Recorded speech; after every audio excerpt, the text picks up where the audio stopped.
عليكم البنات، كي دايرين؟ لاباس عليكم؟ كنتمنى ربي يبقاكم في احسن الاحوال. جبت لكم طريقه ديال الحلوه ديال الكريم اللي هي سهله وبسيطه، تقدروا تستعملوها في البيوت ديالكم.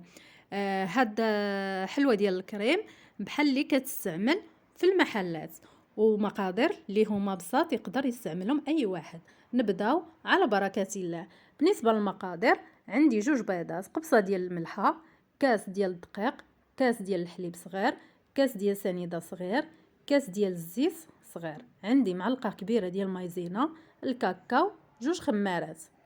صافي غادي نبدا هنايا كنطرب البيض ديالي حتى كنطربو مزيان، ومن بعد غادي نبدا كنوضع عليه الكاس الصغير ديال سنيده. بالنسبه اللي ما عندوش هذا الكاس هذا اللي عبرت به انا، يدير نص كاس ديال العنبه. صافي غادي نبدا كنخدم بهذه الطريقه هذه حتى كيتخدم ليا البيض مزيان، ومن بعد عاد غادي نبدا نوضع الزيت. غير غادي نوضع الزيت وغادي نحبس تطراب. بالنسبه مني كنوضعوا الحليب، غير كنوضعوا كنحبسوا تطراب. كناخذوا غير شي سباتولا وكنبداو كنطربوا بها، حيت مني كنوضعوا الحليب غير كتوضعي الحليب على حلوه الكريم ولا على كيكه، صافي كتبداي كديري الدقيق. حيت لا وضعنا الحليب على البيض ما خاصناش نبقاو نضربوه بالطراب، لا حيتاش كينزل لينا البيض ديالنا وما كتنجحش لينا كيكه. صافي غادي انايا كملت بهذا الشكل هذا. من بعد ما غادي نوضع الكاس ديال الحليب، غادي نوضع كاس ديال الدقيق وخمارات والكاكاو، وغادي نغربلهم مزيان، وغادي نكمل التطراب ديالو. كي قلت لكم غادي ناخذ غير سباتولا وغادي نبداو نطربوا بها مزيان حتى كيتخلط لينا الخليط ديالنا. وبالنسبه للدقيق، الا كان البيض كبير راه غادي ياخذ لكم كاس ونص ديال الدقيق. بالنسبه انايا البيض كان عندي شويه كبير، راه وضعت فيها كاس ونص ديال الدقيق، وانتوما على حسب البيض اللي غادي تخدموا به. صافي من بعد ما طربت بهذا الشكل هذا، انايا زدت نص كاس ديال الدقيق وغادي نكمل التطراب ديالي. ها نتوما بحال اللي كتشوفوا، هاد الكيكه هذه راه كي قلت لكم راه كتجي ناجحه 100%. صافي غادي نكمل بهذا الشكل هذا. هاد الكيكه هذه راه ما كتجي ما هي خفيفه ما هي ثقيله، تكون ما بين وبين باش تنجح معكم. صافي من بعد ما كملت غادي ندهنوا المول ديالنا بالدقيق والزبده، وغادي نوضعوا فيه الكيكه.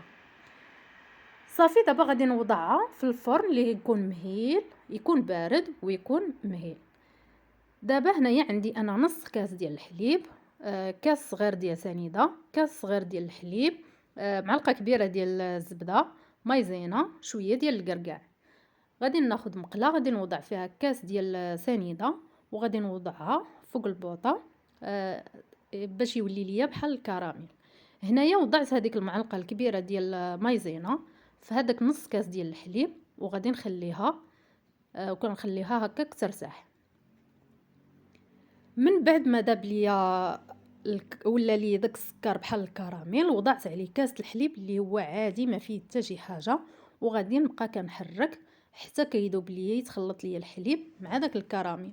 من بعد زدت عليه معلقه كبيره ديال الزبده وبقيت كنحرك حتى كيذوب ليا الزبده ديالي.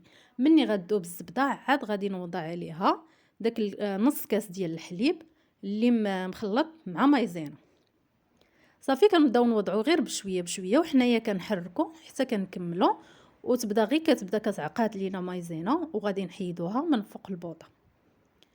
ها نتوما هي كتشوفوا معايا بهذا الشكل هذا.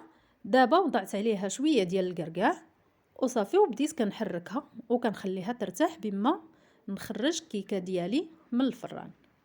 صافي بهذا الشكل هذا انا وضعت الكركاع، وانتم على حسب الاختيار ديالكم. ها هي كيكه من بعد ما خرجتها من الفران غادي نقطعها هذا بالموس. اللي ما كيعرفش يقطعها غير بحال هكايا بالموس، غير بشويه بشويه نوريكم كيفاش تقطعوها اللي كتجي صعيبه هكايا. ومن بعد تخشي فيها هكايا الخيط وتبداي كتقطعي، كتجي طريقه سهله وما كتخسرش ليكم. صافي من بعد ما غادي نقطعها غادي نسقيها هذا بالحليب مخلط مع شويه ديال الكاكاو. صافي من بعد ما سقيت الكيكه ديالي، دابا انايا وضعت عليها هذا الخليط ديال هذه الكريمه، غادي نوضعوا عليها مزيان بحال هكا. نبقى غادا كنقاد بشويه بشويه حتى كتقاد ليا كامله. ومن بعد عاد غادي ندوزو باش نحضروا الكريمه. صافي انايا كملت كيكه ديالي بهذا الشكل هذا، ودابا غادي ندوز باش نحضر الكريمه.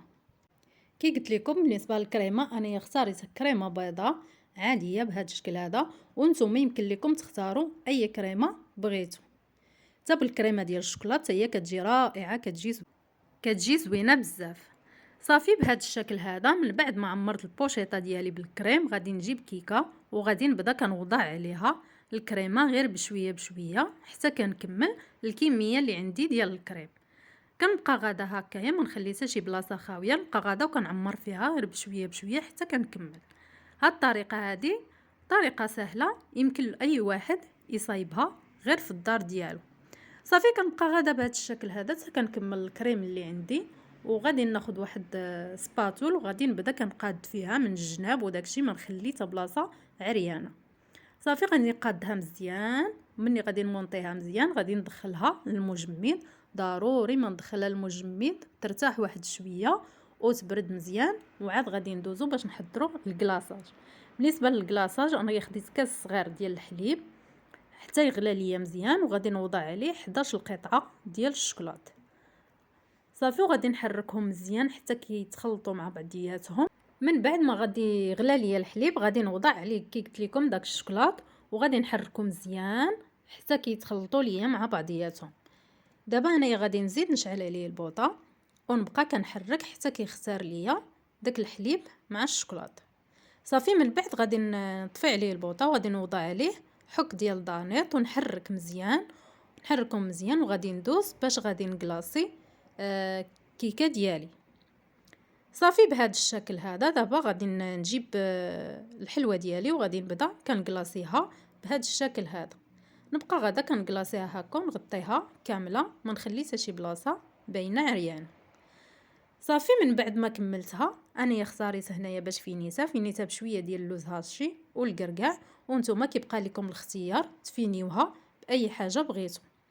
صافي من بعد ما كملتها غادي نقدمها لكم بالصحه والراحه. وإلا عجبكم هذا الفيديو ديالي كنتمنى منكم تدعموني وتبارطاجيو مع العائله ومع الصحاب باش ديما يبقى يوصلكم الجديد ديالي. الى اللقاء لفيديو اخر. هنايا انايا غادي نقطع معكم طرف وغادي نوريكم كيفاش كتجي رائعه، كتجي زوينه وما غاديش نشكرها لكم بزاف، وكنتمنى منكم تجربوها.